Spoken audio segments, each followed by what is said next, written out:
Welcome to King Jaji TV. Today we are going to continue from where we stopped last week. All through night and day, first event kept on tugging at Yerimi's mind. Her sleepy role remained still in the dead of the night. The hurricane lantern that was hanging on the wall sent out a drab light. Now slowly burning away, Yerimi opened her eyes and began to count the wooden rafters one after the other. Altogether 39, no, 42 rafters. Later her eyes caught a moth challenging the light of her hurricane lantern, making futile attempt to put the light out. The light in the room finally went up, and Yerimi lay quietly on her bed, listening with closed eyes to the echoes of her memories. The light in the room finally went up, and Yerimi lay quietly on her bed, listening with closed eyes to the echoes of her memory, turning over and over in her mind the predicament facing her in the execution of her numerous daily activities. The predicament facing her in the execution of her numerous daily life activities. Yerimi had become the beginning and the end of all issues in her own private little world. Her liberty was perfectly intact. Nobody governed her anymore on anything. She retired to bed when she liked and needed no hurry again to return to the village from the brook. Nobody sat her down anymore to give lectures to on what should be done or what should be not to be done, or what should not to be done.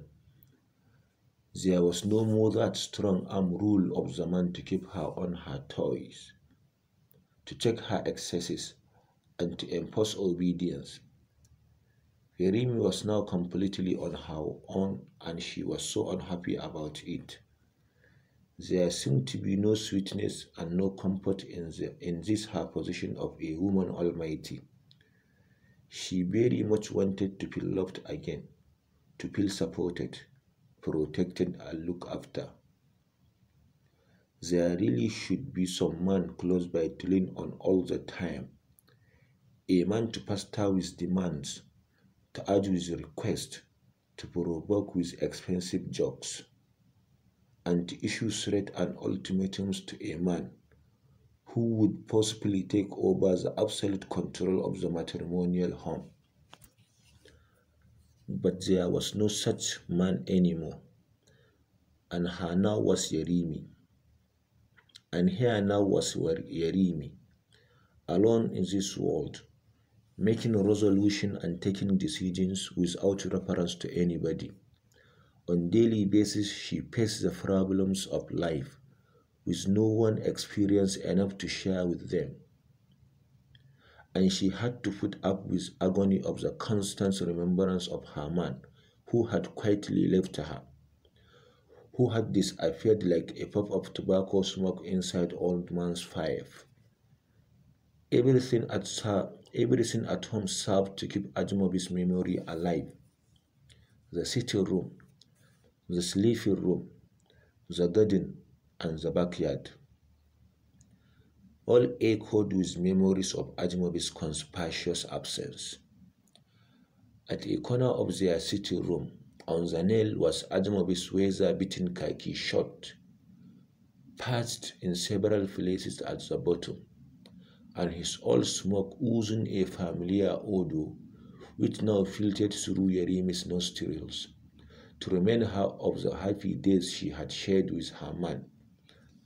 There was also Ajmobi's hand lamp and his den gun hanging delicately on the wall.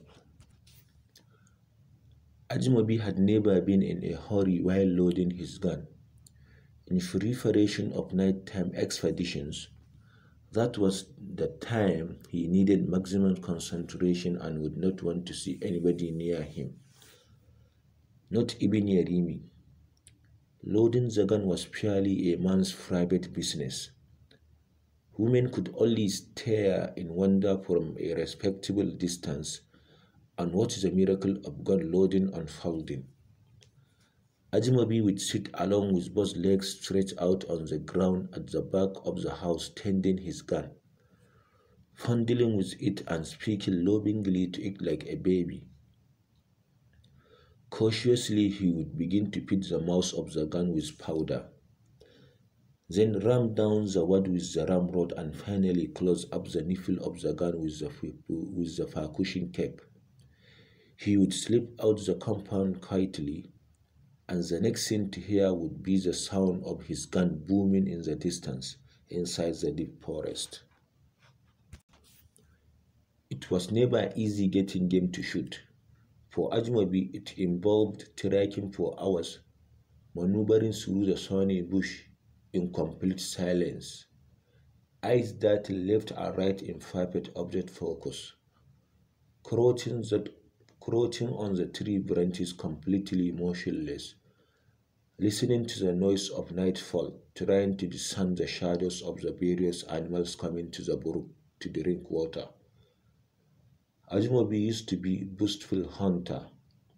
Look, Yerimi.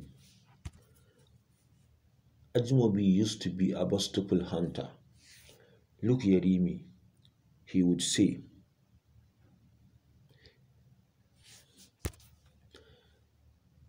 His eyes gleaming like the sun on a river. His eyes gleaming like the sun on a river. His deep, arrogant voice reverberating. I rule the animal world.